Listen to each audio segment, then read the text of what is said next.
অনেক পিতৃহারা হবার পর আমার জীবনে অনেকেই আসতে চেয়েছিলেন। ঢালিউডের ইতিহাসে সর্বকালের সেরা তারকার তালিকায় শুরুর দিকেই থাকবেন ববিতা। পর্দার ছলমলে আলো, অজস্র হাততালি আর আন্তর্জাতিক খ্যাতি কি ছিল না তার? তবে একটি অপূর্ণতা থেকেই যাবে, আর তা হচ্ছে অল্প বয়সী স্বামীর মৃত্যু। শুধু সন্তানদের দিকে তাকিয়েই দ্বিতীয়বার বিবাহ করেননি। তবে আফসোসের বিষয় হচ্ছে সেই সন্তানই নাকি এখন থাকেন না মায়ের সাথে। সম্প্রতি সন্তানের কষ্ট স্মরণ করে কান্নায় ভেঙে পড়লেন এই অভিনেত্রী। সব মিলিয়ে নায়িকা ববিতার দিনকাল একদমই ভালো যাচ্ছে না। এজন্য অনেকেই বলেন, চলচ্চিত্রে অভিনয় করাটা ঘৃণিত একটি পেশা। এই পেশায় যারাই গেছেন তাদের বেশিরভাগেরই শেষ পরিণতি ছিল খুব করুণ। যৌবনে দুহাতে কোটি কোটি টাকা কামালেও বৃদ্ধ বয়সে বেশিরভাগেরই মানুষের কাছে হাত পাততে হয়েছে, কিংবা খুবই শোচনীয় অবস্থায় পড়ে পৃথিবী থেকে বিদায় নিয়েছেন। আমাদের এই ভিডিওতে আলোচনা করব নায়িকা ববিতাকে নিয়ে। বর্তমানে কোথায় কেমন আছেন তিনি, চলুন বিস্তারিত জেনে নেওয়া যাক।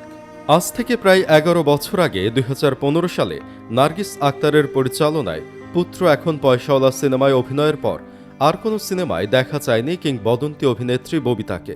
একসময় বিভিন্ন গণমাধ্যমে খবর প্রকাশিত হয়েছিল ধর্মকর্ম নিয়ে ব্যস্ত সময় পার করছেন ববিতা, এজন্য নাকি তিনি আর সিনেমায় ফিরবেন না।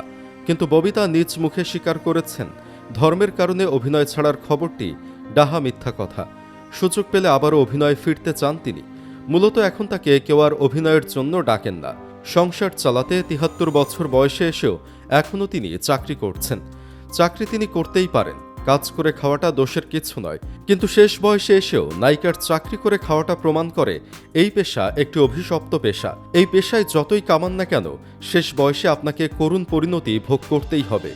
এবছরের ফেব্রুয়ারিতে 21 পদক জিতেছেন ববিতা। ঢাকায় এসেছিলেন তারেক রহমানের হাত থেকে পুরস্কার নিতে। পর্দার ঝলমলে আলো, অজস্র হাততালি আর আন্তর্জাতিক খ্যাতি। তবে সবই যেন ম্লান হয়ে যায় যখন একজন মা তার সন্তানের শূন্যতা অনুভব করেন।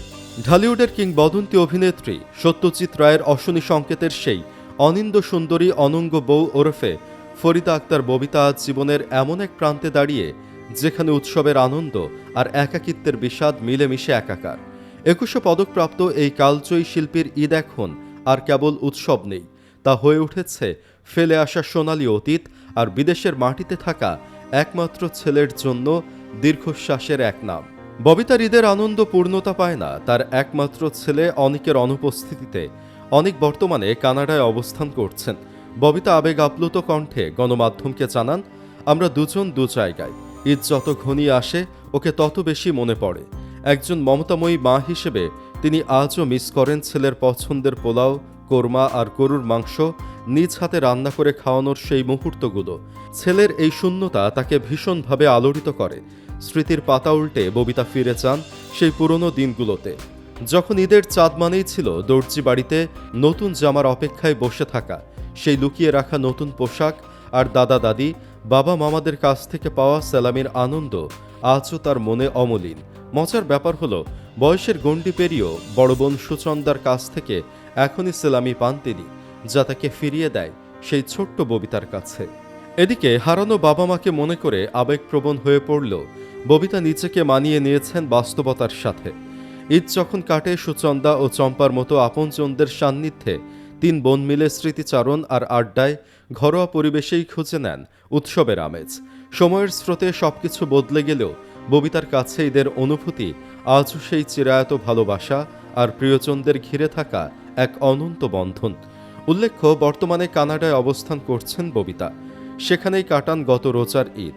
সে সময় একটি সাক্ষাৎকার দিয়েছিলেন ববিতা। কানাডায় কিভাবে ঈদের দিনটি উদযাপন করবেন জানতে চাইলে খুবই আফসোস করে ববিতা বলেন, আজও আমাকে অফিস করতে হবে। সত্যি বলতে কানাডায় এসেও অবসর নেই, সুযোগও নেই ইচ্ছে মতো ঘুরে বেড়ানোর। এভাবেই কাজের মধ্যেই কেটে যাবে এবারের ঈদ। তবে দেশের সবাইকে খুব মিস করব। তিনি আরও বলেন, আমি যখন ইউনিসেফের গুডউইল অ্যাম্বাসেডর ছিলাম তখন প্রতি বছর ছোট ছোট বাচ্চারা আসতো আমার বাসায়। তারা আমাকে ফুল দিয়ে শুভেচ্ছা জানাতো, অভিনয় করে দেখাতো, খুব ভালো লাগতো আমার। সেই সময়টার কথা খুব মনে পড়ে। সব মিলিয়ে বর্তমানে ববিতা খুব একটা ভালো নেই। প্রিয় দর্শক, জীবনের সবচেয়ে বড় সাফল্য কখনো কখনো একজন মানুষের একাকিত্ব দূর করতে পারে না। যে ছেলের জন্য যৌবন বিসর্জন দিলেন, সেই ছেলে এখন পাশে নেই। কোটি মানুষের ভালোবাসা পাওয়া একজন কিংবদন্তি শিল্পীও শেষ বয়সে সন্তানের জন্য অপেক্ষা করতে পারেন, স্মৃতির ভেতর হারিয়ে যেতে পারেন। ববিতার জীবন আমাদের সেই বাস্তবতাকেই মনে করিয়ে দেয়। খ্যাতি, অর্থ আর সম্মান সবকিছু থাকলেও প্রিয়জনদের সান্নিধ্যের বিকল্প নেই। আমরা সবাই তার সুস্বাস্থ্য, দীর্ঘায়ু এবং মানসিক শান্তি কামনা করি। বন্ধুরা, ববিতার এই করুণ অবস্থা আপনাকে ব্যথিত করে কিনা জানাতে পারেন কমেন্ট বক্সে। ভিডিওটি ভালো লাগলে লাইক, শেয়ার ও চ্যানেলটি সাবস্ক্রাইব করতে ভুলবেন না। আবারও দেখা হবে নতুন কোনো গল্প নিয়ে। আল্লাহ হাফেজ।